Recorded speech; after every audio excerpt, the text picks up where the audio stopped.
What's up mga kigang? Imagine nyo to. Relax ka sa bahay, tapos manonood ka ng movie na parang nasa sinihan. Kasi iba yung feeling pag malaki yung screen. Kaya ang sarap manood sa 55 or 65 inch na TV. Pero dito sa i-unbox natin yun, ma-enjoy na natin manood ng up to 140 inch. Pwede na natin ma-experience ang sinihan sa bahay natin. Dito sa Wanbo X5 Pro Smart Projector. So, ito yung box niya. Bale, itong Wanbo X5 Pro, isa to sa high-end projector ng Wanbo. Yung nandito pala sa atin ngayon is black. Yan, yung nakikita nyo dito. Pero available din to sa color white. Yan yung itsura niya pag white. So, yun lang naman mga kigang. Kaya, i-unbox na natin to. Okay, open natin dito sa taas. Yun. Nandito na yung manual. Yan, manual. Tapos may styro. Tanggalin natin yung styro. Tapos nandito na yung Wanbo X5 Pro. Okay, labas na natin dito. Oh, medyo mabigat siya ng kaunti. Lagay muna natin dito sa side. Check pa natin yung laman ng box.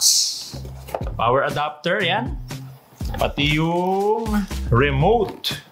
Okay, tabi muna natin yung iba.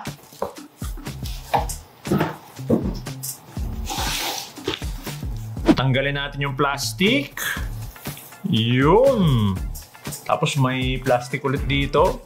Ito yung best part oh. Uy! Yun oh. Sarap!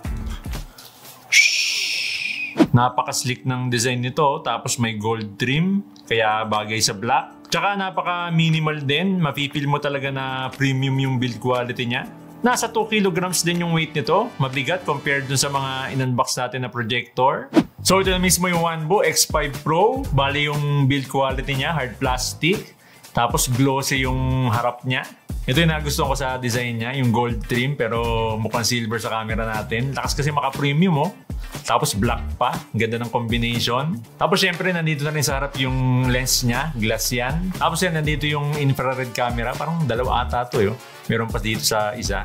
Bali ito yung ginagamit para sa obstacle avoidance tsaka auto keystone correction. Mamaya makikita niya yan. Since glossy yung harap niya, no, dikitin ng fingerprint. Pero hindi nyo naman makikita yan kasi nakatalikod yan. Pag manonood ko, nakatalikod naman sa inyo yung projector. Tapos dito sa side yan, makikita nyo dito yung dual na 5 watts na speaker niya. Mamaya testingin natin yung audio quality nito. Okay, tapos dito naman sa side. Tapos nandito yung air inlet. Tapos may detachable dust filter na rin siya. Yan, kung lilinisan nyo, pwede nyo tanggalin to. You know, may filter siya. Okay, balik na natin. Magnetic. Yun. Tapos yan dito sa ilalim yan, makikita nyo yung mounting screw. Yung iba nakatago dito sa mga rubber footing. Yan, tanggalin nyo na lang kung ikakabit nyo sa ceiling. Tapos meron na rin siyang bracket na 7 degrees kung gusto nyo iangat yung projector, no? Yan. Tapos dito naman sa likod. Yan, check natin. So, dito sa likod, yung power, HDMI port. Yan, kung gusto nyo i-connect yung laptop, PC, or console nyo, dito nyo ikabit. Tapos yan, yung USB port, dalawa.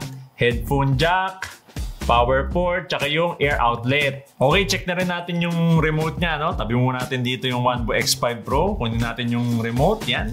Buksan natin. So yun mga kigang, yung remote nito same lang sa Smart TV. Yung pinagkaiba lang yan, yung projection setting.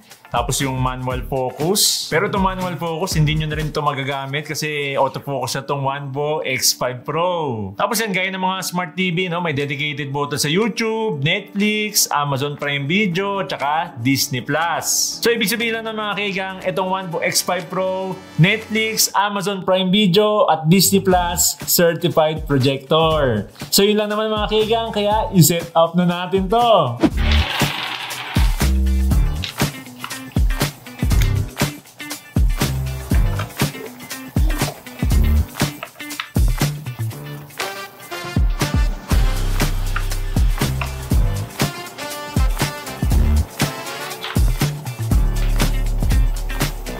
Compare sa ibang projector na in-unbox natin na nasa 200 to 500 lumens, itong Wanbo X5 Pro may 1,100 lumens. Kaya visible pa rin yung projector kahit maliwanag yung paligid. Kaya kahit sa umaga nyo gamitin, may enjoy nyo pa rin tong OneBo X5 Pro.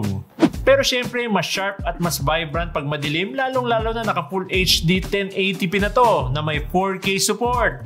Para ka talaga may smart TV na 100 plus inch dito sa OneBo X5 Pro. Kita nyo naman, ang ganda ng image quality, buhay na buhay, tsaka kitang-kita yung details. Powered by Android 11 with Google TV OS na to. Kaya pwede kayo mag-download ng iba pang streaming or entertainment apps. Highly optimized din yung interface nito since naka Google TV OS na. Kaya napaka-smooth, no lag. Para ka talaga may smart TV pero up to 140 inch. Naka wideband L1 na rin to. Kaya mas ma-enjoy natin manood ng Full HD sa mga streaming apps kagaya ng Netflix. Bali yung native resolution nitong OneBo X5 Pro is 1080p. Pero may 4K decoding kaya perfect to pag ipoproject nyo sa 100 plus inch na screen size. Kasi hindi nababawasan yung quality. Tsaka yung isa sa napaka-convenient na feature nitong OneBo X5 Pro, lahat automatic na. Kasi meron na tong auto orientation or auto keystone correction, auto obstacle avoidance, at auto focus. Literal na i-on mo na lang to. Tapos siya na yung bahala mag-set up sa projection. Meron na rin tong dalawang 5 watts sa speaker. Bali ganito yung audio quality niya. Fire spreading all around my room. My world's so bright, it's hard to breathe, but that's alright. Hush.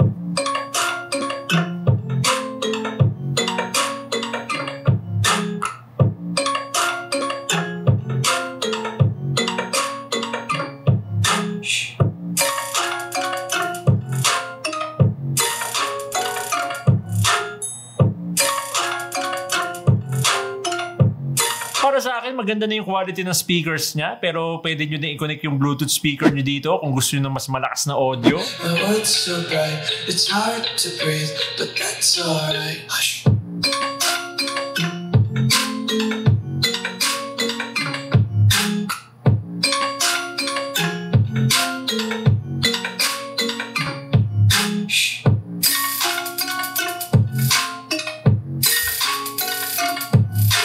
May built-in Chromecast na rin to, kaya mas madaling mag-screencasting galing sa phone natin. Yung latency nito nakadepende sa internet connection nyo, kaya kung mabilis yung internet mo, pwede mo to magamit sa gaming. Naka Android 11, Google TV OS, Chromecast built-in, Netflix, Amazon Prime, at Disney Plus certified na projector. Premium ang build quality at solid ang smart features. Kasi meron na itong autofocus, auto keystone correction, at auto obstacle avoidance. May experience na natin manood ng parang nasa sinehan kahit nasa bahay lang tayo for only 16,599. Kaya kayo mga kigang, anong masasabi nyo dito sa OneBo X5 Pro? Comment down below!